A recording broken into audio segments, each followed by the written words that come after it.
Espírito Santo. Amém. Que a paz de Jesus e a ternura de Maria esteja sempre com você. Estamos na última aula do curso Entendendo a Bíblia, aula de encerramento. A finalidade desse curso foi a gente conhecer um pouco mais sobre a estrutura da Bíblia, pois conhecendo melhor as Escrituras Sagradas, podemos aplicá-las em nossa vida como um guia do dia a dia para uma vida cristã e católica, o caminho da santidade. Se você não viu as aulas do curso, acesse o link do canal do YouTube na descrição desse vídeo e assista todas as aulas para entender toda a sequência do estudo. Nesta aula de encerramento, vamos fazer um resumo de tudo o que vimos, mas antes, deixa eu te contar uma pequena história. Um homem santo da Inglaterra estudou, leu a Bíblia 500 vezes, sendo que 50 delas ele a leu de joelhos. Um homem realmente santo que se interessava pela palavra de Deus e queria aprender tudo sobre Deus, sobre a Bíblia e sobre a história da humanidade e como Deus agiu durante todos os tempos. A sua fé e entendimento de como Deus age na nossa vida lhe permitiu receber bênçãos infinitas para aqueles pobres de quem ele cuidava. Em sua história, ele anotou milhares de pequenos milagres que Deus lhe concedia a cada dia. Ele dirigia um orfanato com mais de 1000 crianças e um dia não havia pão para alimentá-las. Ele humildemente foi para o seu quarto e rezou assim: Meu Deus e Senhor, falta pão. Rezou apenas isso e esperou confiante a resposta do Senhor. Algumas horas depois, várias carroças cheias de pães pararam em frente ao orfanato para dar-lhes todos aqueles pães. O chefe da comitiva lhe disse: Fomos entregar esses pães no castelo da rainha para a família real e todos os nobres, mas o encarregado do recebimento achou que os pães estavam muito torrados e recusou recebê-los. E como não queríamos jogar fora, eu me lembrei do Senhor e do orfanato, e aqui estão centenas de pães para vocês. O santo homem agradeceu a Deus e disse: Os pães não estão queimados. Foi Deus que providenciou para que isso acontecesse. Deus seja louvado. Meu irmão, minha irmã, isto prova que conhecer a Bíblia e praticar seus ensinamentos e confiar em Deus pode fazer muitos milagres em nossa vida. Portanto, leia a Bíblia e pratique a palavra de Deus em sua vida. Bom, nesse curso, nós vimos as normas de interpretação da Bíblia, como fazer a correta interpretação da palavra de Deus e como aplicá-la em nossa vida. Logo no início, fizemos um apanhado sobre a Sagrada Escritura e a Lectio Divina, ou seja, a leitura orante da Bíblia, que ajuda muito a ler e entender o que estamos lendo e como aplicar em nossa vida. Pratique a Lectio Divina. Aprendemos que a Bíblia é uma biblioteca de livros que foram escritos em mutirão, isto é, muitos autores inspirados pelo Espírito Santo de Deus contaram toda a história de como Deus agiu com a humanidade desde o início dos tempos, desde a criação do mundo até a vinda de Jesus Cristo e a ação dos apóstolos. Vimos também que a Bíblia foi escrita inicialmente em pedras de cerâmica, depois em papiro, pergaminho e finalmente no papel. É um livro campeão de vendas em toda a história da humanidade e já foi traduzida para todos os idiomas conhecidos, cerca de 1.280 linguagens. Estudamos que a Bíblia, com 73 livros, está dividida em Antigo Testamento com 46 livros e o Novo Testamento com 27 livros. E também que ela foi escrita em hebraico, que era a língua popular e religiosa falada pelos hebreus, em aramaico, que era uma linguagem diplomática e era a língua que era falada na época de Jesus, e o grego, que foi o idioma utilizado por alguns apóstolos e evangelistas enquanto estavam fora de Jerusalém. A Bíblia é composta de muitos livros contidos em um só livro. Lembramos que a Bíblia vem de bíblios, que significa biblioteca. No Antigo Egito, os documentos eram escritos em papiro e enrolados. E uma coleção de rolos de papiro era chamada de biblos, ou seja, biblioteca. Todos esses livros foram inspirados por Deus. Antes de serem escritos, portanto, na tradição escrita, as histórias dos livros eram contadas de geração em geração, que era a tradição oral, que ainda a igreja mantém isso. Toda a escritura é inspirada por Deus e é útil para ensinar e para convencer, para corrigir e para educar na justiça, a fim de que o homem de Deus seja perfeito e preparado para as boas obras. Os nomes dos livros são baseados no conteúdo, no nome do autor, para quem eles foram escritos ou o nome do personagem central da história. Nós podemos ver também que existem os livros inspirados ou canônicos que foram incluídos na Bíblia e os livros apócrifos, livros escritos com muita lenda e muita imaginação, que são até piedosos e edificantes, mas não foram incluídos na Bíblia. Podemos estudar também o modo de falar dos hebreus, que usavam uma linguagem bem concreta e que personificava o pensamento. Analisamos o hebraísmo, ou seja, certas expressões próprias da língua hebraica que não têm tradução em outras línguas, e o significado da palavra irmão para o povo hebreu e judeu. Quando estudamos as formas literárias da Bíblia, vimos que toda a Bíblia se baseia em algumas formas. Por exemplo, tratados religiosos são escritos com aparência de narração histórica, apresentam verdades religiosas, não podem ser entendidos como história propriamente dita.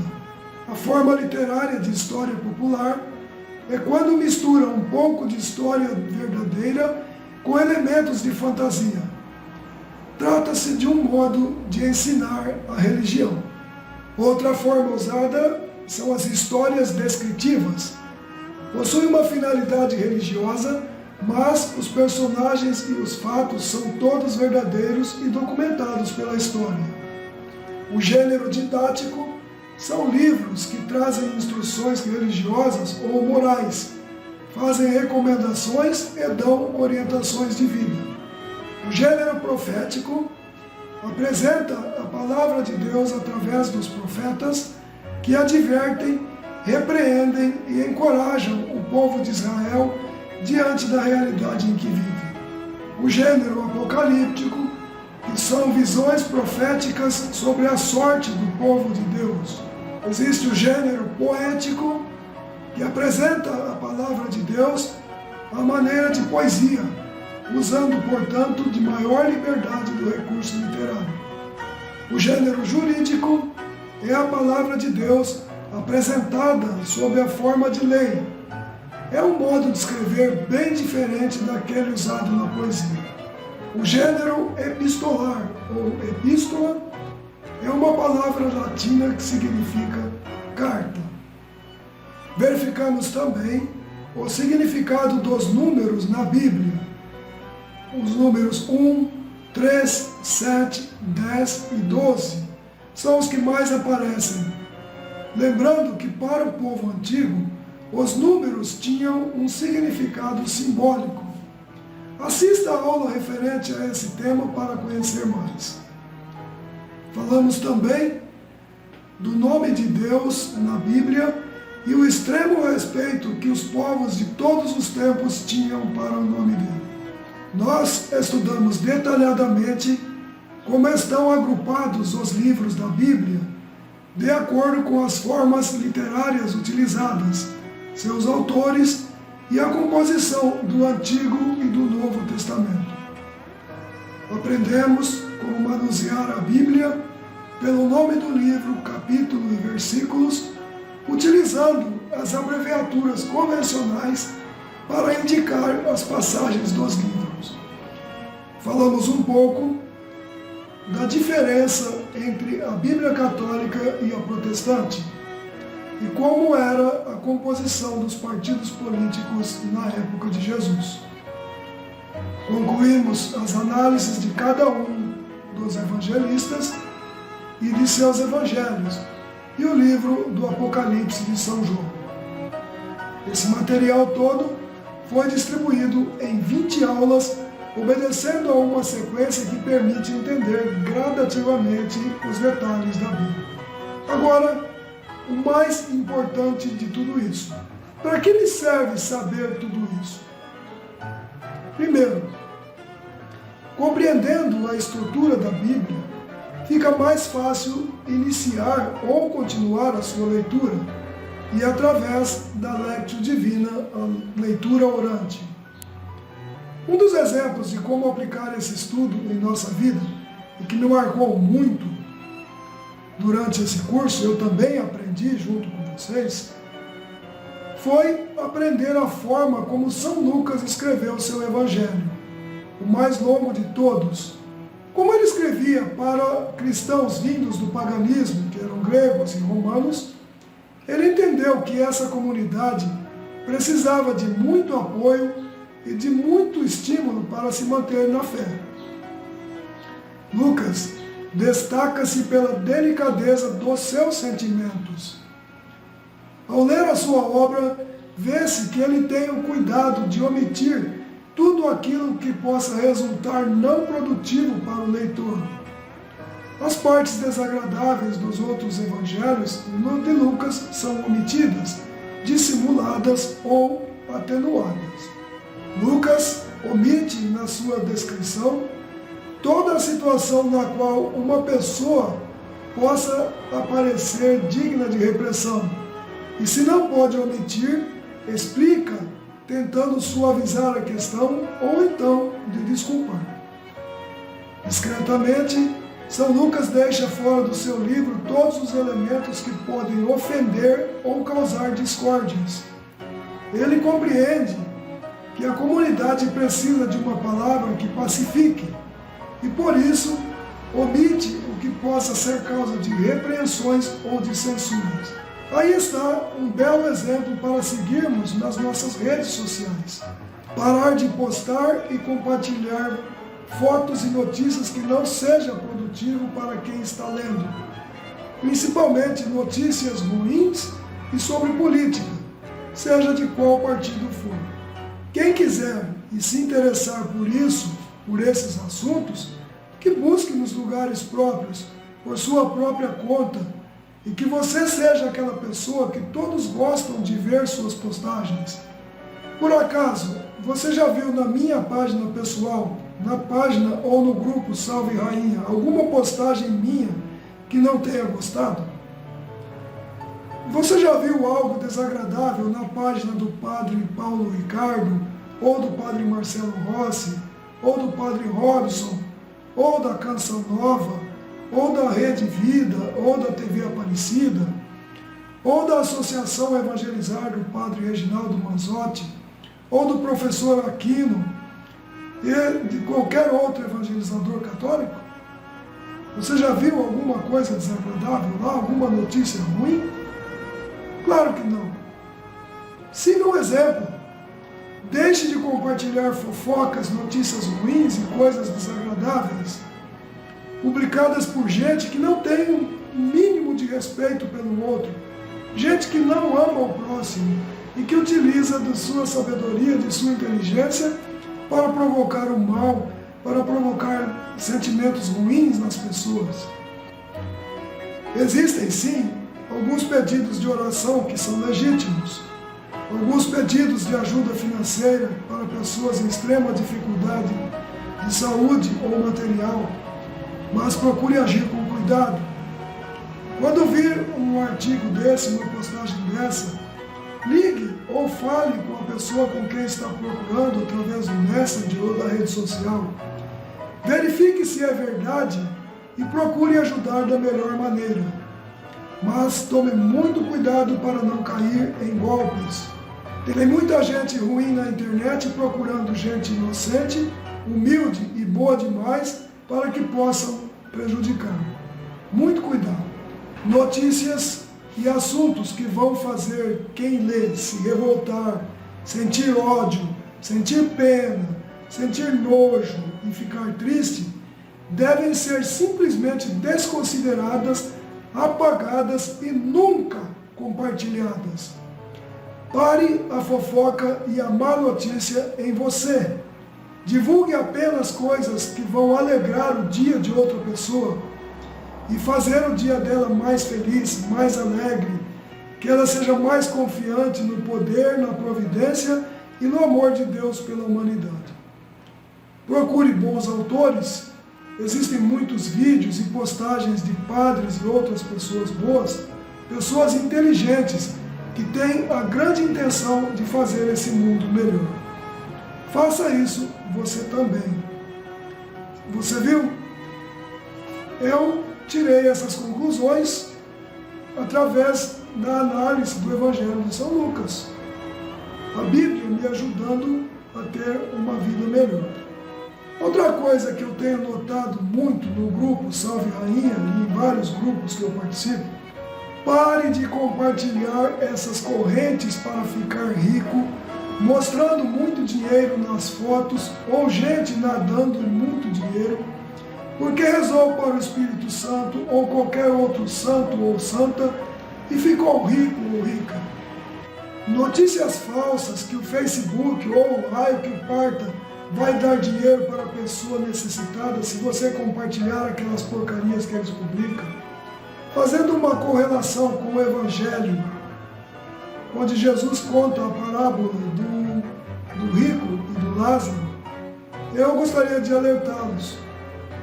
Saiba que esse negócio de correntes para ganhar muito dinheiro, prosperidade e fazer promessas ou compartilhar fotos de dinheiro e riquezas vai totalmente contra o que Jesus nos ensina. É idolatria pura ao dinheiro. E isso é coisa do encardido para levar você ao pecado. Não é proibido ser rico e feliz. A palavra de Deus jamais diz isso. O que não se pode fazer é idolatrar o dinheiro e a riqueza e esquecer-se dos pobres e dos irmãos e irmãs mais necessitados.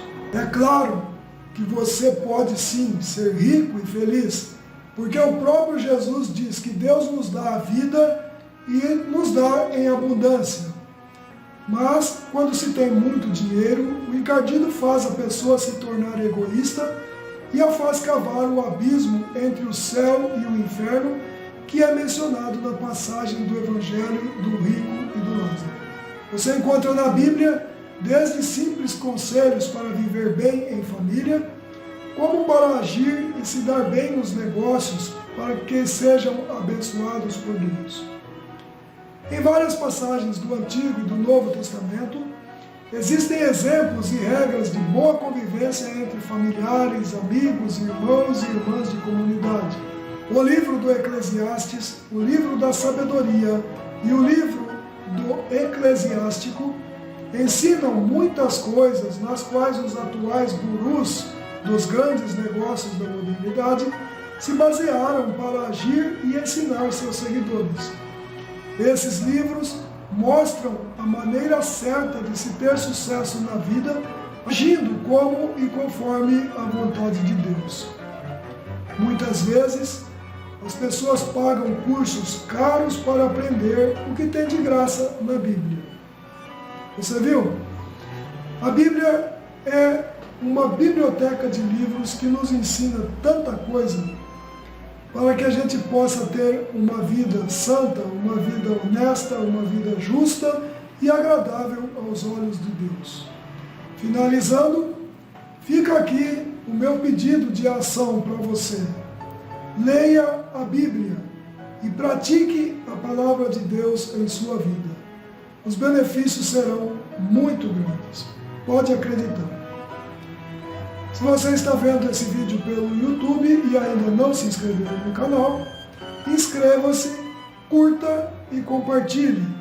Compartilhe com todo mundo para que todos possam também ter a oportunidade de se aproveitar desse material.